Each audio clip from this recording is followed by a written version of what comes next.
After a second closely fought win for Max Verstappen after Red Bull show some weakness, we head to their home race in Austria for the third sprint of the year. Welcome to the Grid Talk podcast and a happy Pride Month. My name is Owen Medford and today we are here to preview the Austrian Grand Prix. Joining me today we have Grid Talk co-host George Howson. Good evening. Formula Talk host Sophia Richmond. Hi. And the F1 historian Alex Booth. Oh. Before we get into the episode, we must thank our sponsor for this episode, BetOnline. BetOnline is your number one source for the NBA Finals and the Stanley Cup Finals this season. Every stat, every matchup, and even live odds and spreads while the games are being played. When the game's over, head on over to our online casino and get in on a game of blackjack or poker or unwind with one of our over 150 slots games. Head down to the website today to get in on the action. Use promo code BLEAV, that's BLEAV, for your 50% welcome bonus on your first deposit. Bet Online, where the game starts. Also, be sure to follow us on our social media channels at Grid Talk UK to stay up to date with the show. So, right, I'm going to start sort of with the what I'm calling the Austrian Grand Prix greatest hits. So, I'll just go with you, George. I'll start with you. What's your sort of your best memory, best race that you've seen at the Austrian Grand Prix? There's been a few good ones, Wayne, for sure. I mean, the moment that kind of stands out in my mind is last lap Lando in 2020, Lando Norris's first podium, him getting within those 5 seconds of Lewis Hamilton who had the penalty. The first race as well, I think, after the pandemic, well, during the pandemic in 2020 as well, so it was good to see F1 back with a bang with that. Hamilton and Rosberg, obviously they had a bit of a collision, to say the least, in 2016. That was an infamous one for sure. As a kind of Hamilton fan, I was happy to see that. A bit of karma there for Nico Rosberg. Ended up winning the championship later on anyway. But if you go further back though, there's races like 99 where the two McLarens collided with each other. David Coulthard, I don't think really covered himself in glory with that one, but I'm sure our F1 historian Alex Booth will. I'll leave some of the older ones for him to cover on this. But yeah, there's been some excellent races here for sure over the years, and it's a race that's got a lot of history too. I mean, you've kind of segued it. You've kind of done the segue for me, George. There, Alex. What's your sort of standout memories of the Austrian Grand Prix? Well, funnily enough, I was going to say the first Austrian Grand Prix I remember was 1999, and it was, as George has mentioned, it's my favourite Austrian Grand Prix, I think, out of the ones that have been there. It's been on the calendar in its configuration. It first appeared in 1997. It was originally on from 1970 to 87 on the old Österreich ring, which is a massive favourite among the drivers in the old turbo days. But then that was taken off the calendar. It came back in its redesigned configuration in 97.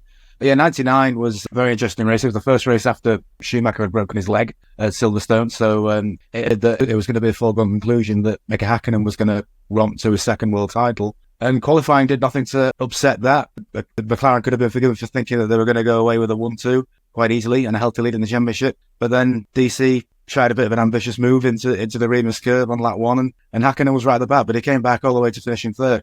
To add insult to injury, Coulthard was beaten by Eddie Irvine in the Ferrari after another masterstroke by Ross Brawn on the Ferrari pit wall, and the championship ended up going down to the final race. So it was a real in the arm for Formula One at that stage. Yeah, of course. Sophia, what's your sort of what are your sort of memories of the Austrian Grand Prix?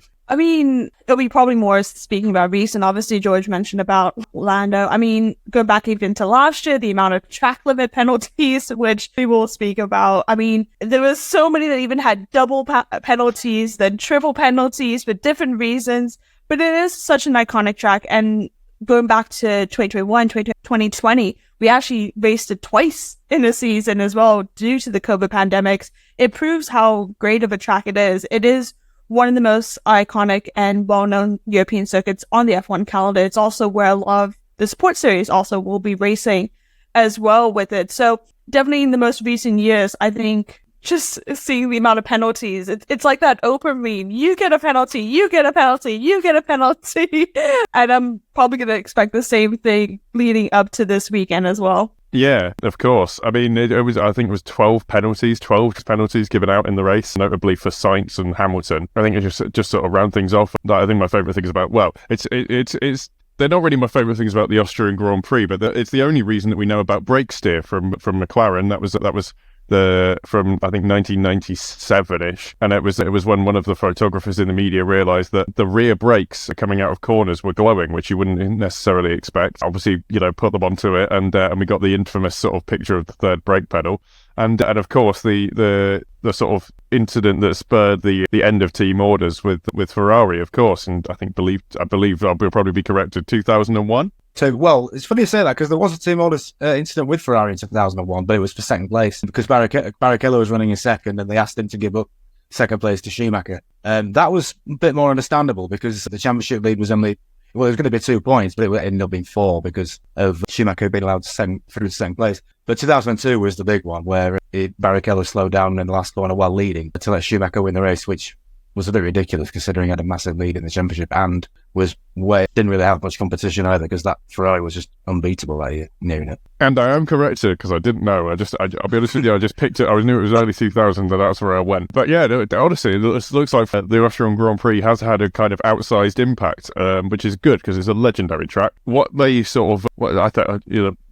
might give it sort of a bit more of an impact going forward as well is the sprint weekend format that we'll be returning for this weekend. And again, I'm just going to go around sort of for all of you. We've had a sort of third successive change this year in the sprint format, with issues about sort of part 5 being raised prior to this, and then obviously we've had a change such that sprint qualifying and the sprint race occurs on the Saturday morning before qualifying. You only get one practice session. I just want to I'll just start with you, George. Like, what do you think now that we've seen this version of the sprint format in China and Miami? What do you think of it, and how well do you think it is going to work in Austria? Well, I think it's better than the format we had last year. I mean, last year I was not a fan of it at all because it was like everything's all muddled up in the wrong order. We've got a qualifying session for a race that's not going to happen for 2 days, and then we've got something sandwiched in the middle of it. It was like, what is going on? But this is a bit more straightforward. You've got your practice session, then you've got qualifying for the sprint, qualifying, and the actual race. So it's all in order, which I think's fine. The main challenge and the real chaos multiplier is the fact we've only got 1 hour of practice before first sprint qualifying. And for example, if you have a car issue or if you have a driver issue where they put it in the wall, then you've got a real problem in terms of actually trying to understand the circuit. So it does amplify the challenge. It does amplify as well the variability, which is good. I mean, the sprints so far this year have been pretty mixed. I mean, we had obviously Lando starting on sprint pole in China, and I thought that sprint race was pretty decent. And then we had Kevin Magnussen in Miami making an absolute mockery of the sport and the stewards. I mean, I still cannot get over that.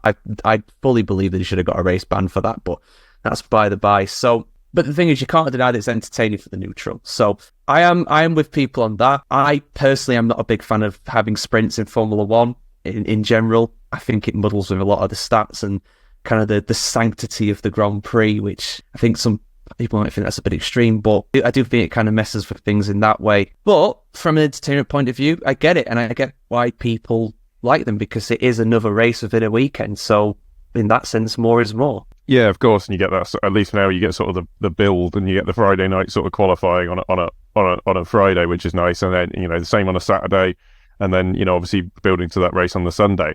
Alex, do you sort of have a differing opinion, or are you in the same boat as George there? No, I completely agree with George. I don't like the sprint races at all. I think it's nothing more than a gimmick. Just get rid of it, scrap it. Don't like it. I'd be interested to hear your thoughts on the 2026 car regulations by comparison, actually. No, the 2026 car regulations, I think, I think they look okay. You're never going to please everybody, but I think it's heading in the right direction. Yeah, fair enough. And Sophia, what do you have to add about sort of sprints? Well, the current sprint format and the sprint at Austria itself. I mean, Again, this format is a lot better because, God forbid, if you did something in the sprint, sprint qualifying, it probably would only affect the sprint race. So I like that kind of formatting as well with the Parc Ferme regulations. Obviously, they can kind of work on it after the sprint. One thing that will be quite interesting as well is the weather for the weekend as well, which will probably come into play. Last year, it was wet. It is looking to be thunder and rain on the Sunday, so that's going to have an impact on how qualifying will go on the Saturday, and with the one practice as well, if it is going to be a wet race per weekend. So I like the sprints. It adds more. I just feel like it's been kind of boring to an extent, but for the fans, just spending so much money nowadays, getting that extra race, that extra atmosphere, I think is definitely needed for the fans. Yeah, I mean, if it does get washed out, then at least we'd have the sprint race from the Saturday to give us sort of just a little bit of that racing action, even if it's only under an hour long. Now, George, you did talk about sort of practice, and I think there was a mention also there of sort of poor stewarding and things like that. One thing that we sort of saw, and it's a bit of holdover, but I do want to talk about it because generally it quite irked me, is the collisions that we've seen in practice, and particularly, well, in last weekend, more specifically, in practice too. It seemed like everyone had a bit of road rage, and we saw drivers who had physically contacted another car in a non-competitive session. They shouldn't be racing each other, but notably Stroll, Leclerc, arguably I think Leclerc's was worse personally, but receiving reprimands compared to any kind of penalty. And we've seen sort of, obviously there was a dangerous driving penalty given to Sebastian Vettel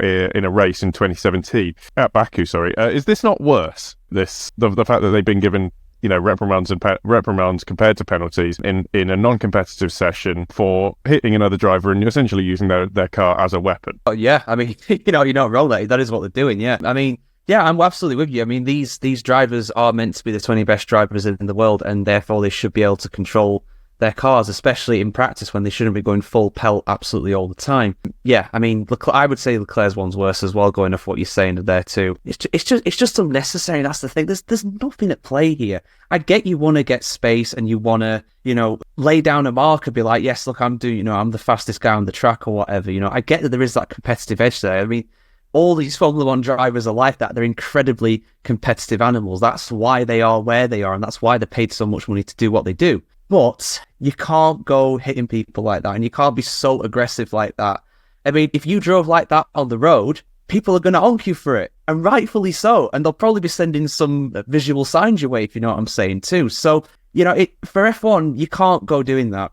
You can't go being aggressive like that in practice. And I've used this phrase so many times, I feel like it's overused, but I also think it's absolutely perfect for this. The stewards have bottled it. They've absolutely bottled it again. They've decided to not make a decision effectively. Because I know that in theory, a reprimand, I think if they get 3 reprimands, they get like a 3-grid penalty or something like that. But that's only if they get 3 of them. It's like the super license points as well, where for me, again, Kevin Magnussen, to mention him, should have got some more penalty points for what he did in Monaco. But he didn't, because they knew that he would get a race ban for it. And I think years and years ago, I can't remember the exact incident, but I remember years and years ago, Sir Lewis was on 2 reprimands.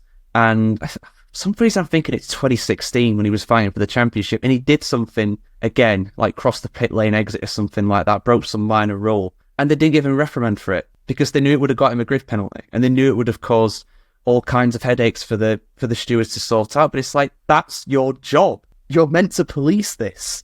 You can't just not do anything about it just because it's going to make more work for you. So I don't get it. I don't get it. And yeah, if they did that during the qualifying, they would have got a grid penalty, 100%, without a doubt. So it should be the same for practice. Yeah, exactly. I mean, don't forget that qualifying is named qualifying practice. I do take your point as well. It's almost like the second yellow card. You get the first one, and then the second one would arguably be a yellow card offence for maybe diving, and they don't get a red for it, and you can't understand it. One thing I would say is sort of the mitigating factor, maybe Alex, is that may have featured in the stewards' decisions is the low speed of both of the incidents. I mean, obviously low speed is relative, but what I would sort of wanted to maybe ask you is, if this is the case, if that is the sort of logic that the stewards have maybe followed, like at what point does it become too fast to be hitting into each other? If that's what the way they're going to sort of decide this sort of thing. Well, I don't think speed's the issue. I think it's a question of intent, because we saw with the 2 Braxtons. I don't think the Stroll and Hamilton incident was particularly malicious or anything like that. That was just a pure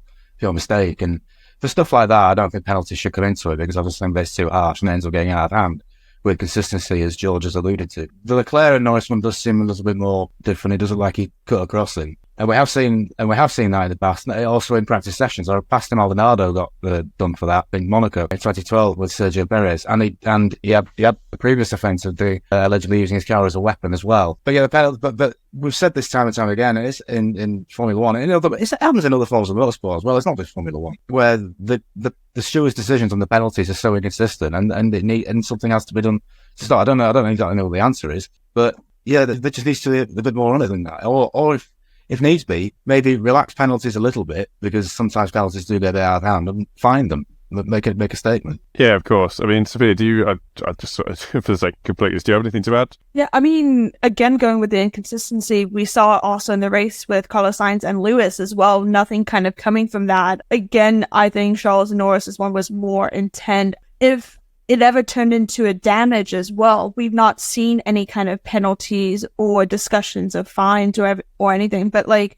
maybe they could take a page out of like the feeder series. Like they get penalties, time penalties, grid penalties, points, all of that for practice infringements. And maybe they need to introduce that potentially into F1 to an extent. I think the Stroll and Lewis one was a simple kind of caught sitting behind the wheel kind of situation a bit. But definitely for Charles and Norris, had that actually had more damage, they definitely should have had a stronger penalty for it. But yeah, the stewards have just been so inconsistent because they're trying to refer to previous historical instances. However, most of these times, there is no historical information. So I understand the fine balance of being too harsh and too lenient, but they're being very difficult to actually find a good balance, and we might never get an answer, but it's interesting how some drivers will get penalties and some won't for the same kind of reasons, or even lesser reasons as well. Yeah, maybe sometimes unfortunately they're in this position where, sometimes you do have to set the precedent, which is, obviously difficult, and I wouldn't want that job, but here we are. So I've just thought of one thing, sorry to cut in. It's like I'm taking a leaf out of American motorsport, because I know I'm going back in history again, but over 20 years ago in Champ Car or Car, there was a chief steward. I know we have driver stewards now, but they have a different one every single weekend. What they need to do is probably have the same one for every single race. I don't know who would want to do it, but they need to have some sort of chief steward, like a chief referee, for every single race. Then they can't. Then at least there's consistency to that respect. Yeah. I mean, I guess that probably also has some maybe some negatives as well. But I think 2021. Well, yeah, but at least it's a good it's a good starting point in that, maybe I think we're still sort of reading from the fact that maybe we don't have sort of the kind of, I don't know, the old guard who sort of set these systems up in the first place a long time ago, and now we're sort of maybe seeing the uncertainness of the new ones. That's sort of where I'll leave that. And if you're enjoying this podcast, we'd love it if you could take 5 to leave us a 5-star rating on our Spotify or a 5-star review on Apple Podcasts. That's much easier to do than to get it right, to get a 5-star review from the drivers and the teams over stewarding decisions. And also, if you're one of the 72% of people who aren't yet subscribed to the channel, please consider helping us out with a like and subscribe. So now we've sort of looked back in the past, and now we sort of look forward to the future. I'll go back the other way, really. But Sophia, Ferrari have seemed to have a lack of pace, both at their terrible Canadian Grand Prix weekend and sort of here at Catalonia with sort of an upgrade that didn't seem to work, and sort of the lack of pace compared to, basically it's a traditional circuit, and this is the circuit that tends to sort of be the biggest the average of all the others. And insult to injury from that, clearly there was sort of, I guess, some miscommunication on what the strategy was between Sainz and Leclerc. Do you see that sort of form improving? I think that they're sort of slow in the high speed or difficult in the high speed to get their car under control. What's their outlook really for this next race? I hate to say it, especially we got 3 more races in 4 weekends time. I'm not expecting for Ferrari to light the world on fire, unfortunately. I think with how Barcelona ended up, this is a track where they do all the testing. This is kind of the benchmark track for the circuit. This is where a lot of teams will bring the new upgrades or minimal upgrades just to see for improvement, and we've just seen that it's not helped in Ferrari's favor. So I'm not expecting much for Austria and even Silverstone. We can even say Hungary and Spa. I think for the European circuits, I think it's just not looking good for them. In regards to like the team situation, definitely miscommunication, but as well, it comes to the discussion of who should have more, who's number 1 and number 2 in a sense with it. And I think while they both should work together, obviously they are fighting for their own positions in the championship. Carlos Sainz is fighting for an actual seat to begin with as well. So like, he's not going to back down. He needs to prove, I should stay in F1 next year. This is why A, B, and C. I'm not going to back down for my teammate just to maybe get a slight step ahead for the team or my teammate in the standings when I need to fight for my life and my seat. So I think it'll be quite interesting to see the interactions coming into Austria as well. And if they're on the same row again as well, how the start will be as well. It'll be quite interesting. I think it'll be more of a telltale sign, I think, coming into the practices. And again, with the sprint shootout layout as well, there's a lot more uncertainties when it comes to how the drivers are going to be. Yeah, I think as well, if Ferrari can't get their car sort of nailed down in 3 practice sessions, I think they really struggle with 1 too. Alex, it's sort of just sort of also looking at Ferrari. Actually, like basically, what do you see anything sort of like that's indicating sort of why they are so bad, and like, you know, or is there anything that we're sort of maybe missing, or are they just having a bad run of form? It's difficult to put your finger on it, really, although I think in Spain, I think there is the resurgence of Mercedes, and to an extent Canada as well, probably help play a part. The thing with Ferrari is that they are consistently inconsistent. You know, there's some weekends where they look really good, and there are others where they just fall off the perch completely. I mean, like in Australia, I know Max Verstappen had the technical failure, but I think Ferrari would have still been not that far behind if probably got a lucky way and had Verstappen kept going. And then in Monaco, fast of the field. I know Monaco's a very difficult circuit to overtake. And Canada, they're absolutely nowhere. So it's difficult to put your finger on. I'm not entirely sure as to why that is. I mean, we've heard it a lot of times about the strategy and the dubious calls that they make, and I don't know how much longer that's going to keep going and before they actually learn. But there is the inter-team competition, and Carlos has nothing to lose. He's nothing to lose within the team anyway. He's on the way out. He is fighting because I'd be surprised if he doesn't find a seat, and I've got a fairly frank idea of where he is going to end up. So I don't think I've got anything to worry about on that score. He just wants to kind of prove a point to Ferrari, really. Yeah, I mean, you've actually provided the perfect segue in Carlos Sainz. I was sort of, unfortunately, I'm going to skip over asking you about Ferrari, George, but I'm more going to move on to the fact that Alpine, you know, what's the opposite of the prodigal son? That's Flavio Briatore, has returned as special advisor to Luca Di Maio at Alpine. You know, he's back in the house. Alpine have sort of two seats the next year unknown, so Ocon is out and Gasly is unconfirmed. He's out of contract, I believe. Now Sainz is on the cards, apparently, with a late bid from Alpine. Should he make a move for that? And someone I never thought we'd see back. I mean, he's in the Alpine stable over in the hypercar program, but as we saw in Le Mans a couple of weeks ago, that blew up before they even. Well, they had less time on track than the safety car did. Yeah, should Sainz move now? And is Schumacher a good bet in comparison to Gasly, I guess? Oh, man, load of questions, so much to go through. I mean, I just can't believe that Fabio Briatore is Formula One. What kind of dystopian reality are we in? Lifetime ban, don't forget.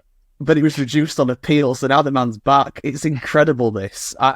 For all the wrong reasons, I should have. And for the kids that listen to this that don't know who Flavio Briatore is, just look up Crashgate and all the other alleged scandals as well from his past. He is not a stabilising influence. He's not the person that you would want to steady the ship. This is the guy who would be blowing cannon-sized holes into it as it's going down, you know, and blaming somebody else for it. But yeah, when it comes to the driver situation at Alpine, I mean, for me, yeah, Carlos Sainz should sign, absolutely, but for Audi/Sauber, not for Alpine. He should not go there. No, absolutely not.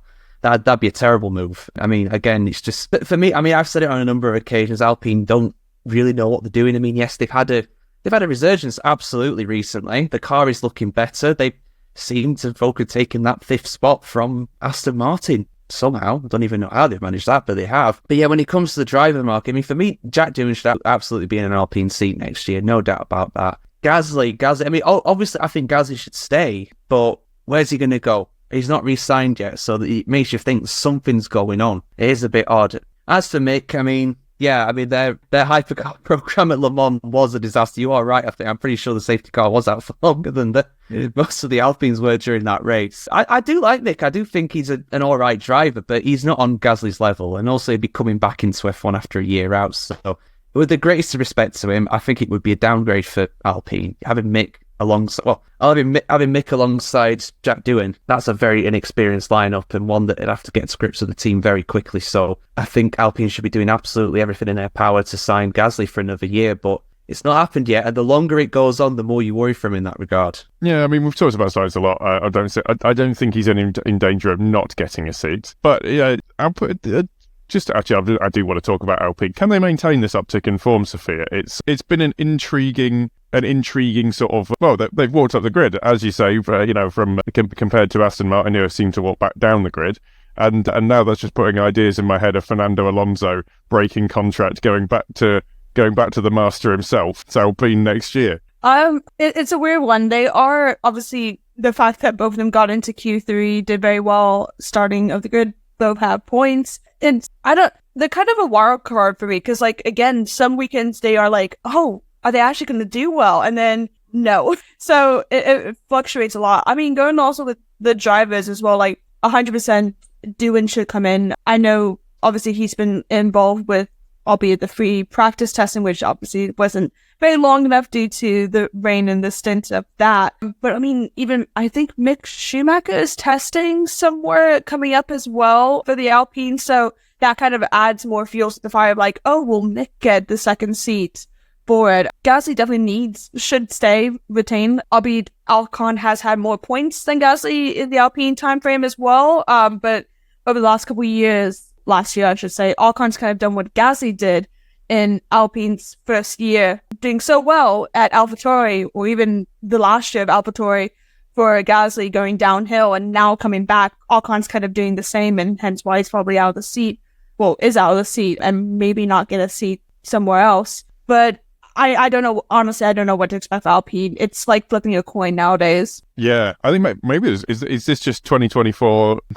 Formula One with the sort of cost cap era and how things are now, where the teams are just so evenly matched that you can make a one small slip up or one small marginal gain and end up at the top of the timesheets or much closer to the top. Obviously, Red Bull is still maybe the fastest car. Not sure about McLaren. But with that, I think we're going to move ahead to our predictions. Alex, I will start with you. Who are you predicting for pole in the win and your podium, and a sprint win as well? Well, before I answer that question, can I just add that I don't really share George's take on the Ferrari thing, because it hasn't surprised me in 100% entirety that he's come back. The only surprise for me is it's taken so long, because he's been linked with it for a while, and he's constantly turned it down, and he's come to Alpine. And I completely understand the whole argument over Crashgate, but he does have credentials in Formula One at the same time. Back in the 90s, 2 championships with Benetton. What is it? He had an eye for talent, bringing Fernando Alonso in.